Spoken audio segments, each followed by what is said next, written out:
Ang travel agency umano ang may pagkukulang kaya humantong sa pagkamatay ng ilang estudyante ang field trip sa Madlum River sa San Miguel, Bulacan. Base po yan sa bahagi ng Crisis Committee Report ng Bulacan State University. Pinag-aaralan pa ito ngayon ng isang independent fact-finding team. Nayulat on the spot si Rida Reyes. Rida?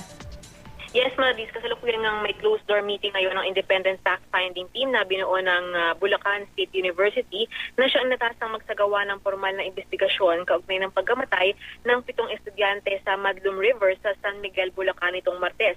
Ang naturang komite, Maris, ay kabibilangan ng 2 abogado, isang retired judge, student at faculty regent, PTA Federation President at ng isang legal consultant.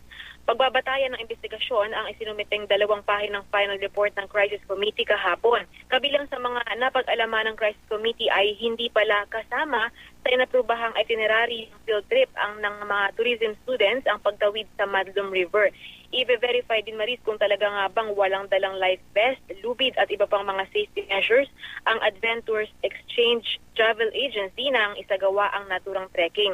Wala pang ibinibigay na deadline ang PSU kung kailan magtatapos ang investigasyon, pero tiniyak naman itong magiging patas ito at papatawan ng kaukulang parusa ang mapapatunayang may sala. Nakahanda rin ng PSU na ibigay sa Commission on Higher Education o CHED ang kanilang mga report upang makatulong din sa pag-iipon ng CHED ng karagdagang pang-impormasyon. At sa ngayon, Maris, ay patuloy namang kinukuha pa rin ng GMA News ang panig ng Adventures Exchange Travel Agency. Maris? Rida, sinagot na ba ng Bulacan State University yung sinasabing report na wala talagang kasamang mga guro? Kasi kung isinisisi nga nila sa mga tourist guide, wala man lang ba talagang mga guardians o mga guro itong mga estudyanteng ito nung pumunta sila dun sa lugar na yon? Ang sabi naman kasi, Maris, dito, hindi naman nila direktang sinasabi na sinisisi nila yung travel agency na kasama nga. Ang sinasabi lang nila dito ay doon nga sa lakad na yun, sa itinerary, yung mga tour guide talaga, yung nakadelegate na kasama ng mga estudyante.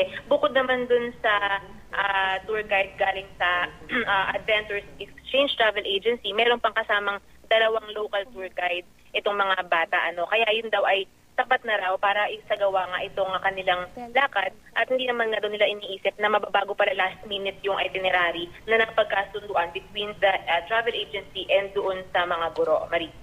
Maraming salamat, Rida Reyes.